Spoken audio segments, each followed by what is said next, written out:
Oke rekan-rekan, pada sesi ini saya ingin sharing tentang saya cari hot prospect atau cold prospect. Nah, kita harus tahu dulu artinya hot prospect dengan cold prospect ya. Jadi kalau kita bicara hot prospect ya, hot market lah ya, hot market dengan atau cold market ya. Oke, hot market adalah orang-orang yang kita kenal, yang kita kenal baik ya. Kalau kita bicara orang-orang kita kenal, berarti hot market adalah orang-orang yang katakanlah kita di sini, ya, kita di sini itu adalah orang-orang yang lingkaran pertama, ya, lingkaran pertama itu adalah yang namanya hot market atau hot prospect. Jadi orang-orang di sekitar kita yang kita kenal paling dekat, mungkin keluarga, saudara dan sebagainya, teman-teman dan sebagainya. Bahkan mungkin nanti mulai lingkaran kedua ya, mulai keluar lagi lingkaran kedua. Oke, katakanlah mungkin teman kuliah, teman SMA, teman kerja dan sebagainya, bahkan mungkin teman ibadah.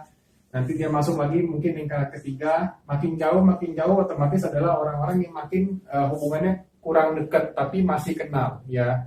Nah, sampai satu titik dia masuk mungkin ke lingkaran yang paling luar adalah orang-orang yang tidak dikenal sama sekali. Jadi bisa jadi dia masuk ke yang namanya cold market. Jadi dia makin masuk ke cold market. Nah, sebenarnya kuncinya kalau boleh saya sarankan adalah kita pertama mulai jelas di lingkaran pertama karena kita punya masing-masing namanya circle ya, circle of influence ya, of influence. Nah, circle of influence kita itu masing-masing ada. Jadi ada orang-orang yang memang percaya sama kita.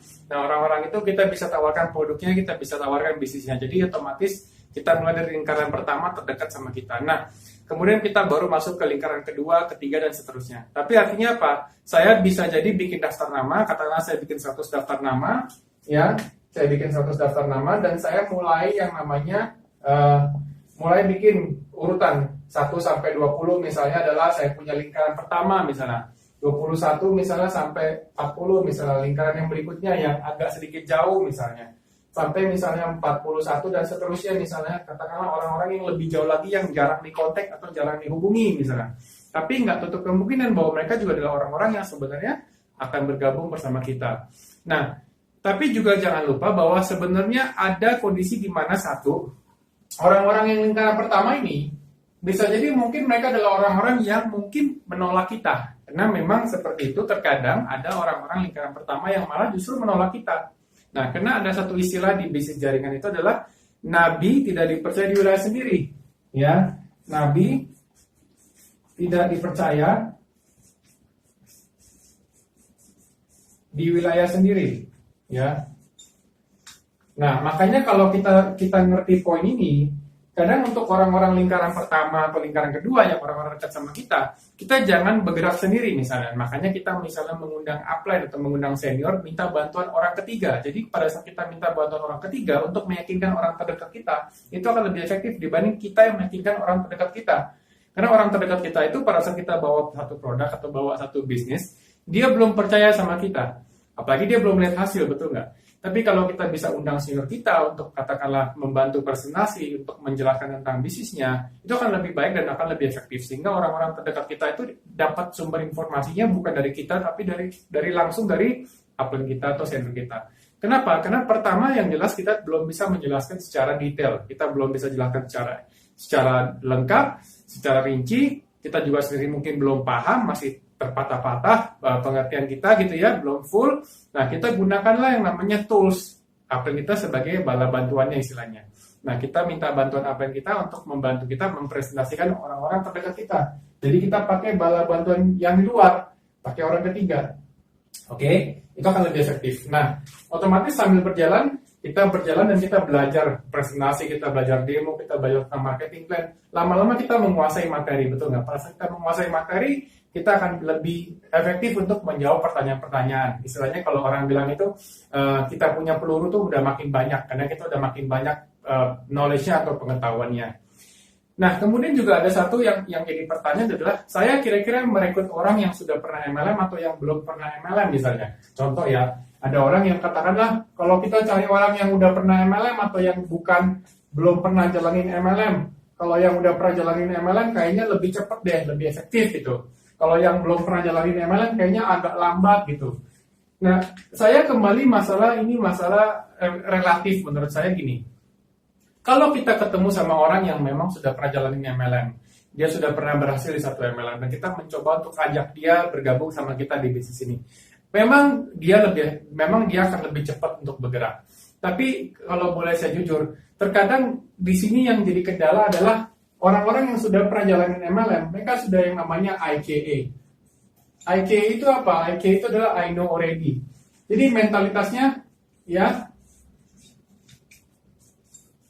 kadang mentalitasnya itu adalah mentalitas di mana saya sudah tahu, sehingga mereka sulit buat belajar, sulit buat adaptasi.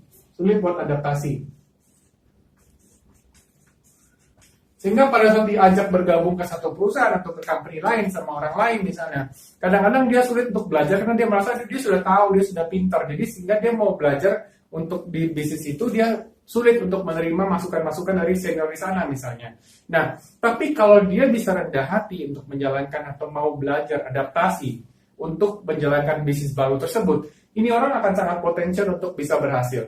Tentu, pasti ada kelebihannya, ada advantage-nya, ada kelebihannya. Nah, tapi jangan tutup kemungkinan orang-orang yang tidak pernah punya pengalaman MLM, menurut saya mereka juga potensi sekali. Kenapa? Mereka seperti kertas putih yang bersih. Kertas putih yang bersih yang kita bisa ajarin. Kita bisa kasih tahu sama mereka cara-caranya untuk supaya step by step-nya langkahnya seperti ini. Jadi kembali, kalau menurut saya, ini kembali ke masalah individunya. Ini masalah individunya. Ya. Kembali ke masalah individunya. Kita harus bisa lihat bahwa ternyata memang orang ini cukup humble untuk bergabung sama kita. Jadi kalau saya pribadi, saya sarankan saya tabur aja.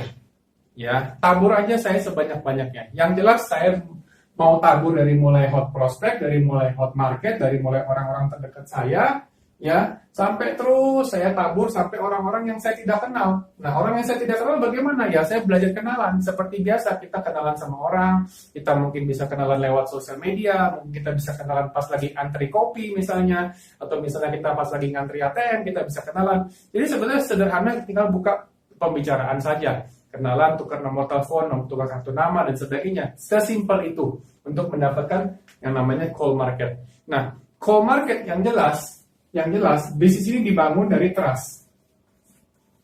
Jadi pada saat Anda membangun bisnis ini dengan trust, Anda punya trust yang bisa dibangun bersama tim Anda akan lebih mudah membangun bisnis ini. Kunci adalah Anda harus bangun trust bersama dengan orang-orang sekitar Anda itu. Lingkungan Anda, misalnya prospek-prospek Anda, itu adalah kunci daripada untuk bangun bisnis ini. Bisnis ini dibangun dari trust, dari satu orang ke satu orang, karena lewat hubungan percaya itu, lewat trust itu. Makanya kenapa namanya multi-level marketing atau mulut lewat mulut, karena masing-masing punya trust ke masing-masing. Ya, jadi saya berharap ada nangkap poinnya, garis besarnya. Ya, kalau saya cari orang MLM gimana? Boleh-boleh saja, sah-sah saja, asal dia mau rendah hati buat bergabung sama kita. Kalau dia bisa rendah hati, dia bisa belajar adaptasi bersama kita, itu orang akan lebih cepat sukses, betul. Tapi kalau orang itu sulit buat rendah hati, buat adaptasi, menurut saya itu orang akan mundur, dan dia akan merasa dia sudah tahu, dan dia lebih baik dia pelan-pelan dia akan mundur. Tapi kalau orang yang misalnya belum pernah jalanin MLM, malah menurut saya itu adalah satu lembar kertas putih bersih yang kita bisa ajarin. Kita bisa tulis apa-apa, kita bisa tulis macam-macam, sehingga lebih mudah diajarkan, lebih teachable, kalau kita bilang lebih teachable. Ya, nah kira-kira seperti ini yang saya bisa sharing dari topik ini. Untuk masuk ke topik berikutnya, saya akan coba sharing tentang yang kita tawarkan sama orang-orang itu apa sih sebenarnya, sama market di luar itu. Kita tawarkan produknya atau kita tawarkan bisnisnya. Ya, mungkin saya akan bahas secara detail di sesi berikutnya. Sampai jumpa, thank you.